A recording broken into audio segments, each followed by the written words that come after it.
আলোচিত প্লটের দুর্নীতির ৬টি মামলার মধ্যে শেখ হাসিনা, সজীব ওয়াজেদ জয় ও সাইমা ওয়াজেদ পুতুলের বিরুদ্ধে পৃথক ৩টি মামলার রায় ঘোষণা করা হয়েছে। রায় শেখ হাসিনাকে ৩ মামলায় ৭ বছর করে মোট ২১ বছরের কারাদণ্ড দেওয়া হয়েছে। মামলার রায়ে বলা হয়েছে, শেখ হাসিনার বিরুদ্ধে সাজার মেয়াদ আলাদাভাবে কার্যকর হবে। ঢাকা ৫ নম্বর বিশেষ জজ আদালতের বিচারক মোহাম্মদ আবদুল্লাহ আল মামুন এই রায় ঘোষণা করেন। শেখ হাসিনা প্রধান আসামি এবং উনি এই ৩টি মামলায় আসামি হিসাবে আছেন। উনার সাজা হচ্ছে ৭ বছর করে ৩ ৭ ২১ বছর এবং উনার জরিমানা হচ্ছে ৩ লক্ষ টাকা।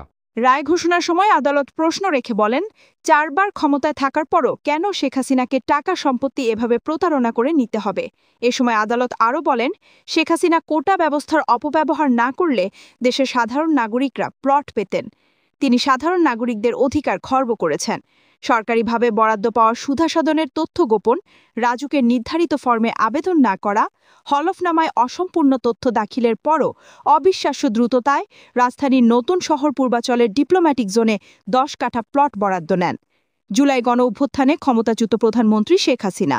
শুধু তাই নয়, ২ সন্তান সজীব ওয়াজেদ জয় ও সাইমা ওয়াজেদ পুতুল এবং বোন শেখ রেহানা সিদ্দিকী, বোনের ২ সন্তান রাদওয়ান মুজিব সিদ্দিকী ববি ও আজমিনা সিদ্দিকীর নামেও বাগিয়ে নেন আরও ৫০ কাঠা প্লট।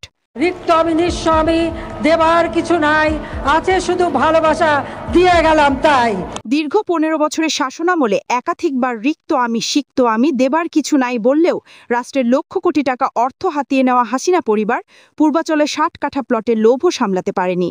এই দুর্নীতিতে শেখ হাসিনাকে প্রভাবিত করেন শেখ রেহানার মেয়ে British MP tulip Rezwana Siddiqui. চলতি বছরের ১০ মার্চ দুর্নীতি দমন কমিশন আদালতে প্লট দুর্নীতির মামলার অভিযোগপত্র দাখিল করে। তাতে এসব তথ্য উঠে আসে। শেখ রেহানা, রাদওয়ান মুজিব সিদ্দিকী ববি ও আজমিনা সিদ্দিকীর বিরুদ্ধে অপর ৩টি মামলার রায় ঘোষণার দিন ধার্য করা হয়েছে আগামী সোমবার ১ ডিসেম্বর। প্লট বরাদ্দ পাওয়া এই ৬ জন ছাড়াও মোট ৪৭ জনকে এই ৬টি মামলায় আসামি করা হয়েছে। রাজুকের কর্মকর্তা খুরশিদ আলম ছাড়া বাকি সব আসামি বর্তমানে পলাতক আছেন।